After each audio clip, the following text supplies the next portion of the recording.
Morning, everyone. Good to see you. I woke up in a really good mood today, which doesn't make a lot of sense because I've been watching Bergman films. But anyway, I'm going to read from a book by a guy you might have heard of. It's 56 Counties, a book I wrote. And just like Steinbeck yesterday, I read from Travels with Charlie. And in his description of the reason he wrote that book, he talks about the fact that he felt like he needed to rediscover America, that he was writing about something that he'd kind of lost touch with. And that's kind of what happened with this book. I moved back to Montana in 2007, and I had written several novels about Montana based on my memories. But when I moved back, I had been gone for 25 years, so I felt like I really didn't know the state as well as I should or wanted to. So that's what inspired me to take this journey and write this book. I visited every county in the state and talked to people.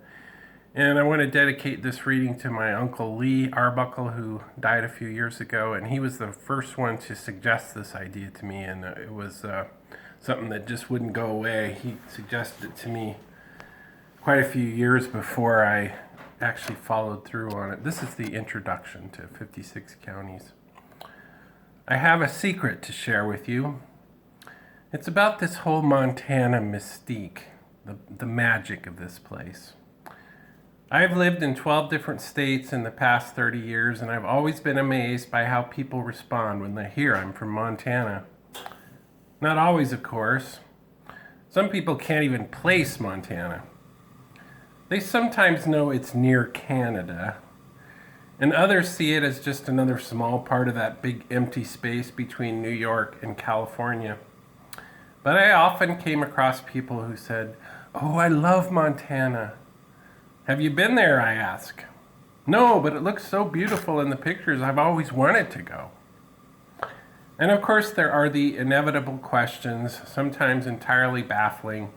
A friend of mine was recently asked, "Do you guys have grocery stores there?" Montana is a place whose vast expanses are really impossible to comprehend until you've been here. I was recently talking to someone who works at the wind farms in Wheatland County, and he told me about the owner of the company coming out to visit the work site from Chicago. He said he would just catch a cab from the airport in Billings. That's 125 miles. I said, "I don't think you want to do that." So he asked me whether there was a train, and I said, "No, I'll tell you what, I'll just come and pick you up." Another friend tells a story about when he first moved to Montana and they had to drive to Great Falls for business. This guy was giving me directions, and he said to turn left at Eddie's Corner. So I asked him what that was, and he says, "Oh, it's just a gas station." And I thought, wait, I'm driving over 200 miles to get to this town, and I'm supposed to pick out one gas station to know where to turn? But of course, when I got to Eddie's Corner, it made complete sense. For decades, the West, and Montana in particular, has developed a reputation as a place where you can go to start over, to create a whole new persona or become the person you always envisioned.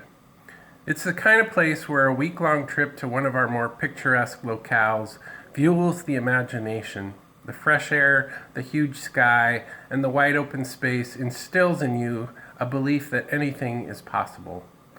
It's a place where starting over can move from concept to reality in the course of a walk around Bozeman or a drive along Flathead Lake. But here's the secret. The secret is that we Montanans are completely bipolar. That's right, up and down like a goddamn bucking horse. Not all of us, of course, but as a state, as one big entity, we are completely manic depressive. Why do I say that? Well, in February of 2014, Gallup did a survey to determine the happiest states in America, and Montana finished number one. That's the image most people have, right? That's the idea you get when you visit this place. People are friendly as hell. They really do seem happy. You rarely get that shiver up your spine where the friendliness seems to be hiding some slimy ulterior motive. People in Montana let you go first because it doesn't matter whether they go first. They smile at you on the street because there's no good reason not to. But here's the other side of it. That same year, 2014, several studies listed Montana in the top 3 for suicide. And for the last 40 years, we have been in the top 5 every single year. So what the hell does that mean? How is that possible? How can a place that is the happiest in the whole country, what? Well, that's one of the many things I want to address in this book. For one thing, there seems to be an inherent pressure when you live in Montana to be happy. Seriously, if you can't be happy living here, what's wrong with you? But of course, it's way more complicated than that. Much of the explanation goes back to the beginning, when Montana first came into being, or at least the current form of Montana when it was settled. From the start, the narrative about our history has been altered or often completely rewritten in order to support the actions of certain people or certain groups of people. From the start, those who wrote about our history were so intent on shining a bright light on Montana that they ignored many of the pertinent facts, particularly the shadows.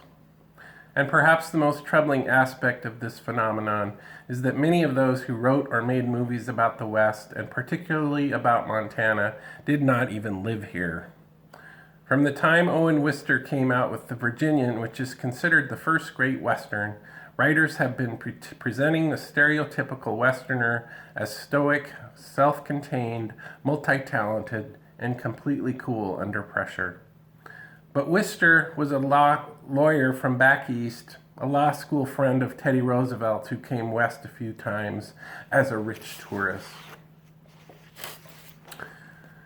Many wonderful journalists and historians have told this story before, and this is intended as just one more contribution to the growing narrative about this place. It is just one man's take on the contradictions and complexities that are Montana. Because a story this big and this complicated needs to be told over and over again. Thanks a lot, everyone. Have a great day.